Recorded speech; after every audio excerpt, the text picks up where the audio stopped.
Hello, welcome to Faces with Columbus City Schools. We are your hosts, Seneca Bean and Garima Woldemarian. Today, we are exploring mental health in children, teens, and young adults. As you and your family prepare for a new school year, your kids may be experiencing many different emotions, from excitement of starting a new school year to fear of new expectations. We will talk with Melissa Namey Nathan, licensed clinical social worker and supervisor of mental health partnerships. Namey Nathan will take us on a journey inside what she is seeing and how the district is working to support young people. According to the National Alliance on Mental Illness, 1 in 5 kids and teens live with a mental health condition, such as anxiety, depression, or an eating disorder. Children vocalize their emotions in so many different ways, from healthy to harmful. The sooner we are able to recognize the warning signs and the patterns of behavior, the greater the impact that providers, parents, peers, and our community can have. At the table, we will welcome experts in the field of mental health to share information on where we are as a community, spotting the warning signs and resources to help our children build resilience. And that is what today's episode is all about. Let's create a safe space where supporting mental health is part of the upbringing of every child. But first, in case you missed it, let's catch up on what's happening in Columbus City Schools with the Roundup.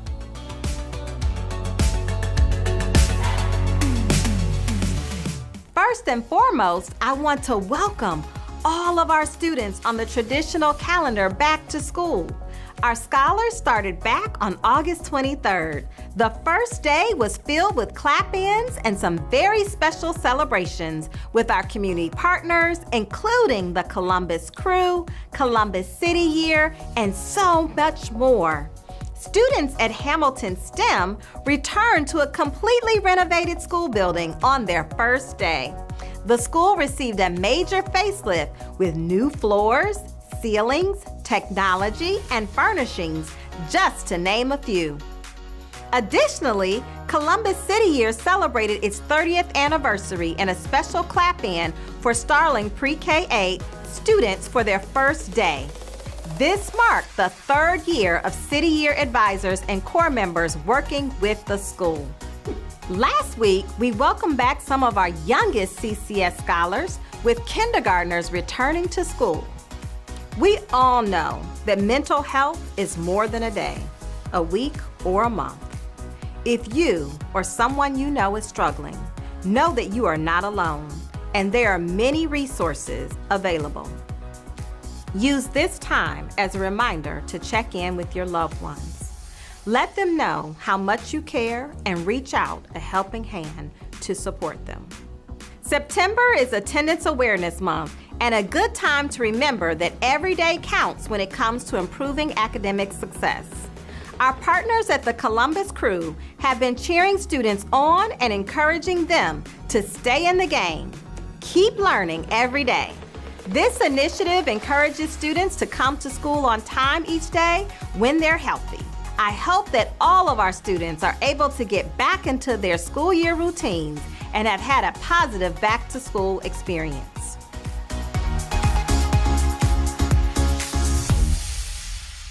We are right at the beginning of Suicide Awareness Month, and we want to talk about mental health and breaking the stigma of mental health because it's so very important. Before we get there, though, could you just give me a little bit about you, your background and what you do here in the district? Yeah. So I provide supervision and support to our school social workers. We have currently 67 school social workers in Columbus City Schools. So every building in Columbus City Schools has a social work presence. They may not have a social worker every day of the week, but every building has a social work presence. All of the social workers have master's degrees and are mental health clinicians. So I think sometimes when people hear social work, they often think of working for children's services or that type of thing. But truly, clinical social workers are mental health professionals, and that is a lot of the capacity that we work in the district. When we think of what social workers do, there's no normal day-to-day, but if there was a day-to-day, what would that look like? So really what that looks like, again, is meeting students where they're at. So we acknowledge that when students come into the buildings, they're bringing their whole lives with them. And so they're bringing their community, they're bringing their families, that all comes with them. So we really want to meet students where they're at and respond to their needs, which is why, like you said, there really isn't a typical day, because we do, we run small groups for students to build things like resilience, emotional regulation, to deal specifically with potentially mood disorders, anxiety, depression. We do individual mental health sessions, and then we help connect both families and students with important community resources. So potentially food, housing, mental health treatment, any number of things, any needs that we're able to recognize, social workers try to kind of fill in that gap and make those connections. That's wonderful. And so you talked about referral. Yep.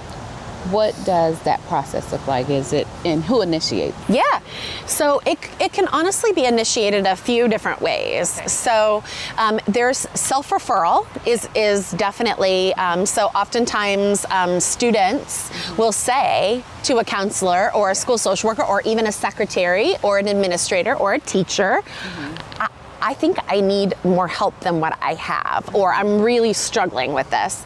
And then that staff member would share with the building clinician who might be working with Nationwide Children's Hospital.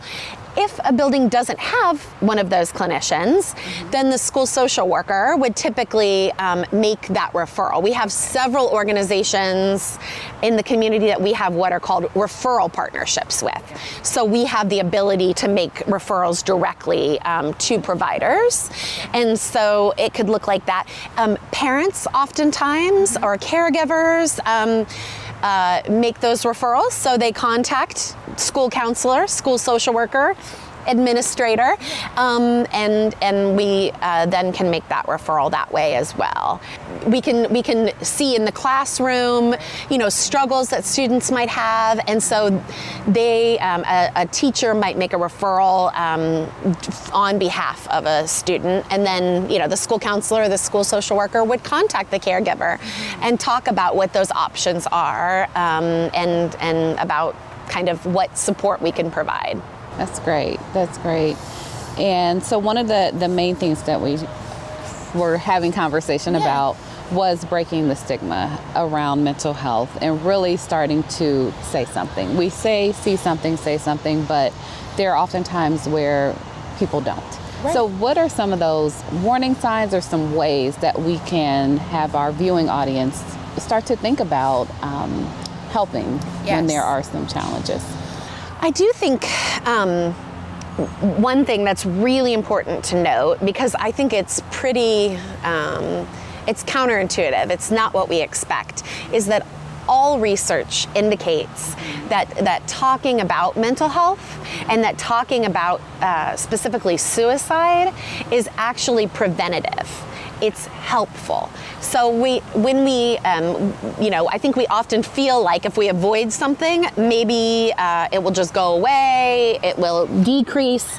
But in reality, when we acknowledge and give voice to mental health struggles and to suicide, what that actually does is acts as a preventative factor. And so I think it's really important for families to know that. I think it's really important for staff members in our schools to know that. And beyond just teachers, we're working really hard. One of our initiatives this year is that we would train every 6th through 12th grader in some suicide prevention education. Additionally, we are committed to training staff members. And we partner with Nationwide Children's Hospital. They have what's called the Center for Suicide Prevention and Research. And we partner with them we have a Signs of Suicide program, and that program includes an educational component for both the staff at school, as well as caregivers, as well as the student body. And then beyond that, it has a component of triage and assessment, so that to really see where the student body is at and see where the needs are, and respond. Because another thing that we know is the more quickly that we can respond, the better. So when we see some of these risk factors around mental health disorders and specifically suicide, and some of those risk factors would be social isolation, substance misuse, disconnection from family relationships, impulsivity, hopelessness. So a lot of that is when you see students kind of moving away from their typical, what we call in clinical terms, their baseline. That's what you want to watch for. And then we know too that there are protective factors, and we know that we can increase those protective factors with relationship. So the protective factors are things like close relationship, connected relationship with peers and with family members. Additionally, a sense of belonging in a school setting. A sense of future orientation and strong coping skills. So again, we're working specifically and intentionally to increase our students' sense of belonging, their connection with both peers, with their family members, with staff members, and then also to increase their ability to cope with stress, to become more resilient, and to recognize their own kind of places that they're struggling. So, absolutely. Thank you for that. We talk also in our office about sense of belonging, and one of the major standards that we operate from is warm and welcoming environments, right? Welcoming all families, all students into this space. And so I'm glad to hear you mention that. As we conclude, is there anything else that you would like to share that we may have missed, or just something that is top of mind that's very, very important with this topic? Anytime we are strengthening relationships, and anytime we are increasing that sense of belonging, and when we are providing education to students and to families and to staff members around increasing resilience, coping, and then connection, that we're doing prevention work. That's all prevention work for mental health disorders as well as suicide.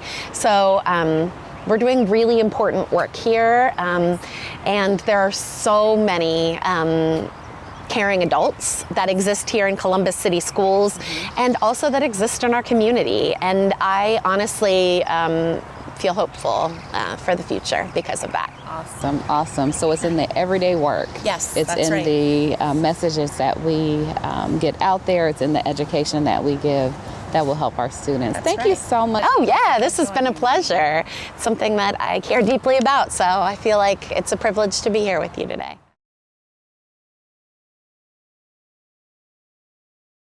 Thank you for joining us, and welcome to the table.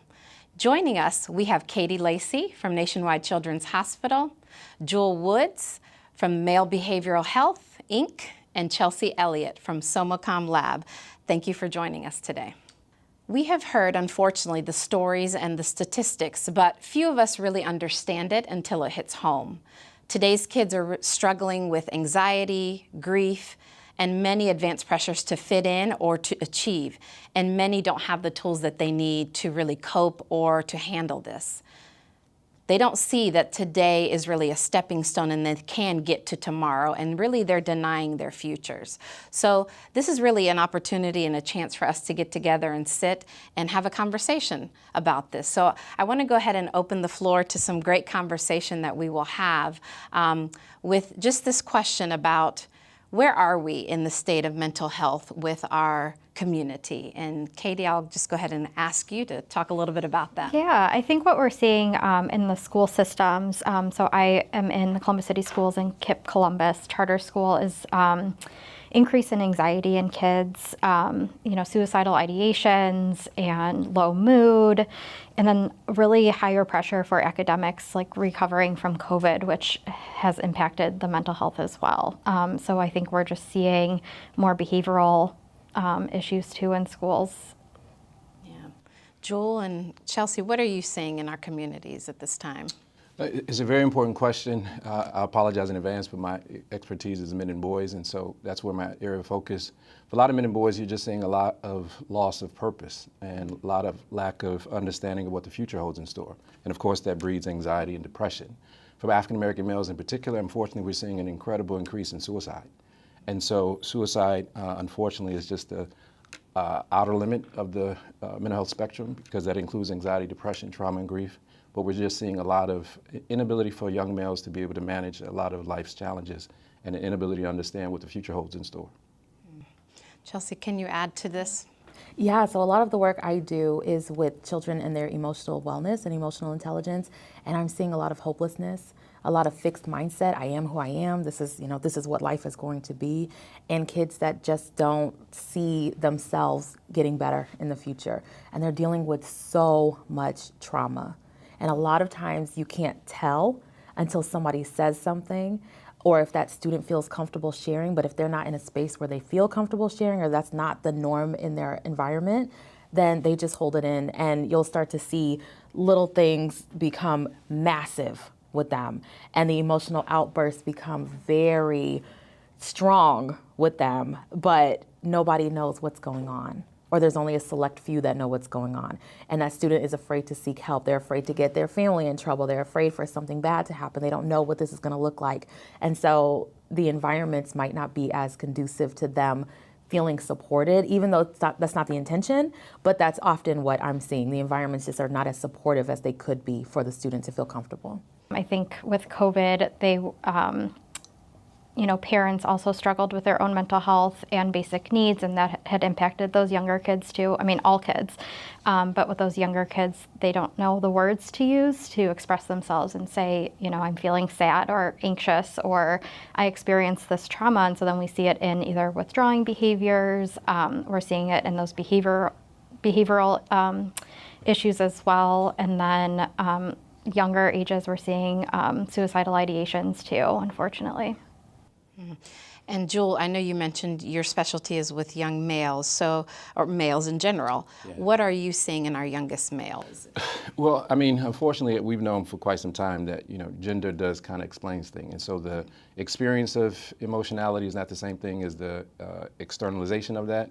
And oftentimes our men and boys who are externalizing behaviors are oftentimes misdiagnosed or thought of as having personality issues or behavioral issues, when in fact they're really struggling with trauma, grief, and depression. And so at the youngest age, and it was a long time since I've been a school social worker, but I remember being in elementary school, you're seeing just young males not being able to manage their emotions, their bodies. We use big words like emotional dysregulation or distress tolerance, and you're just talking about young folks' inability to be able to calm their minds and to calm their spirits. And it's really indicative and important for professionals to be able to have the skills to be able to do that.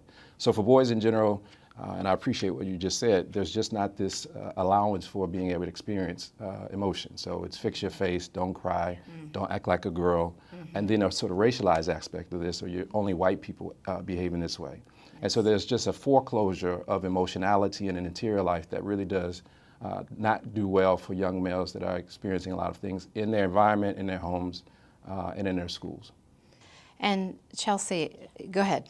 I work with a lot of preschoolers as well, and I also have a preschooler and a first grader, so I see a lot. I know with the pandemic, the kids were home, there was a lack of structure. There was a lack of structure in my house too. A lot of television time, a lot of, yes, do what you want so I can breathe for a minute. And that has transferred to the schools. And they have structures and routines and schedules, and some of the kids are like, what is that? Why are you telling me what to do? So they're now running out of the classrooms. They are now screaming and kicking the teachers. They are now, just outright defiant because they are so used to getting their way that they don't know how to handle not getting their way or having such a structure and routine and falling in line with everyone else. And so I know when I started working with the schools, the teachers were having to completely backtrack on their curriculum and just start with the bare basics of let's stand in line. Yes. Let's hold hands.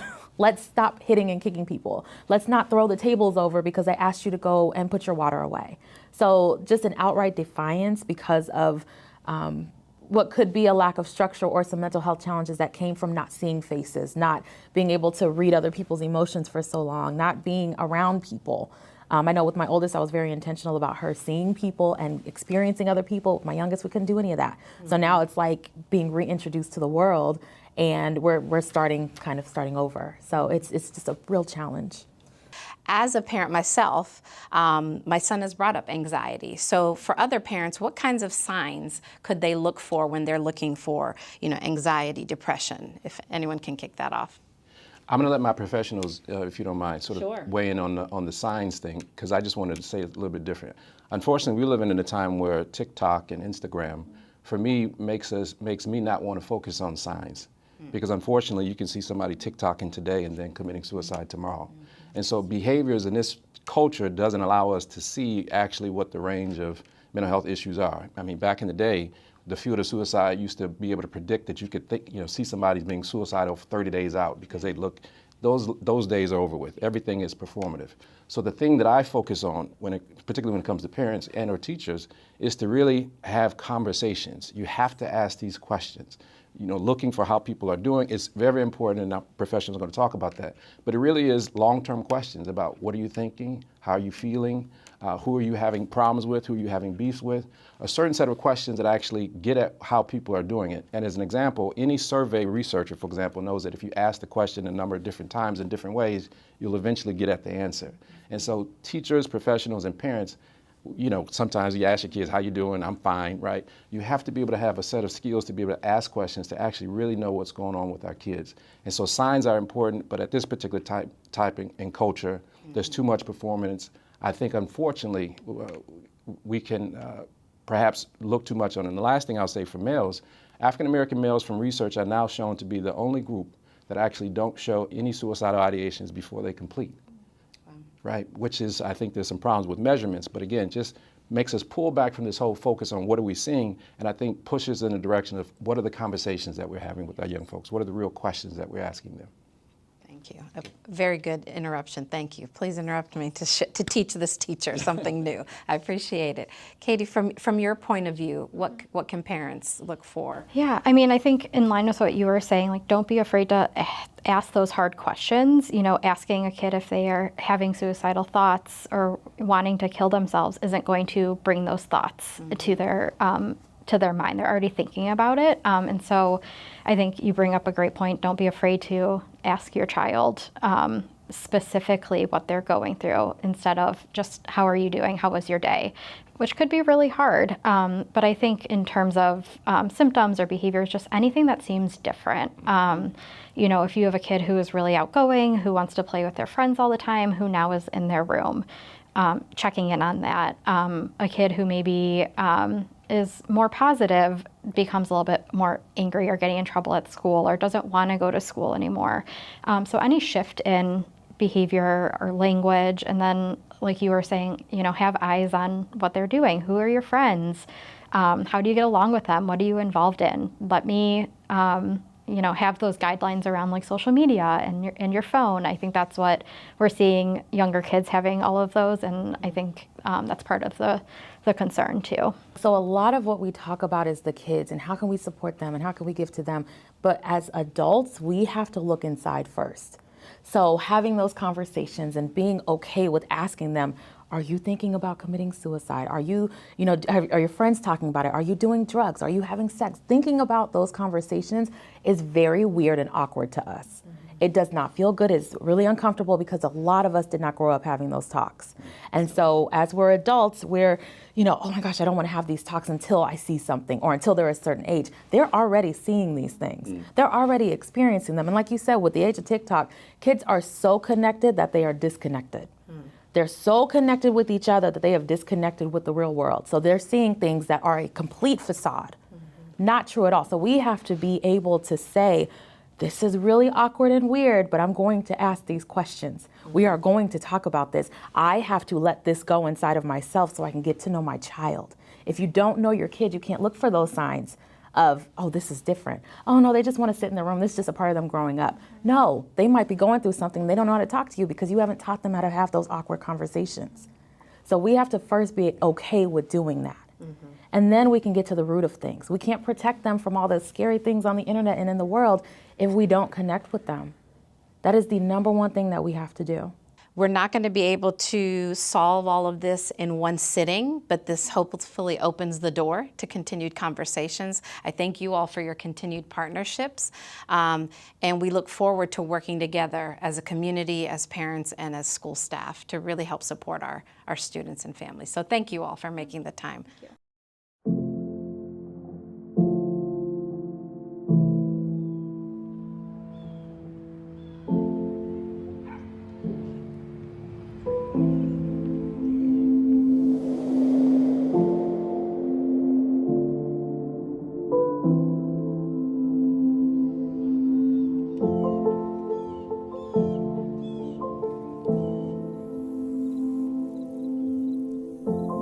Caterpillar wraps itself in isolation. I feel alone. From the outside, there's no sign of a struggle. There's no way out. But inside, rapid changes are happening. I just want to feel normal. Finding the power within, the caterpillar emerges, transformed. The heavy weight is lifting. And so begins the butterfly's journey. With each flutter, the butterfly gets stronger. Strong enough to change the weather on the other side of the world. The butterfly effect.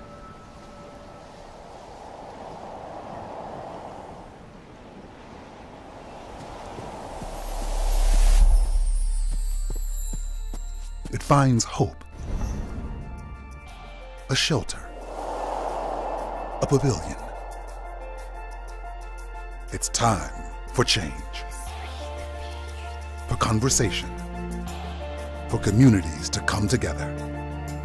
I hope other kids know they're not alone. It's time to break the stigmas. It's time for a new model of care, new knowledge we'll share to help kids everywhere. We believe every child has the power to overcome the struggles of mental health. We invite you to join us as we create our own butterfly effect. Let's start here, today, and together, let's see how far we can fly.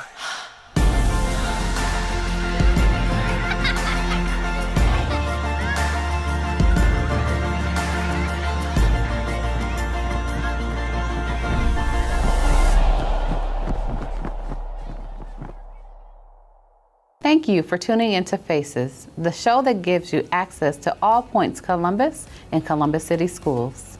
From our district departments to our community partners, we are bringing our families and community together for a conversation to discover what connects us all, the joy of learning.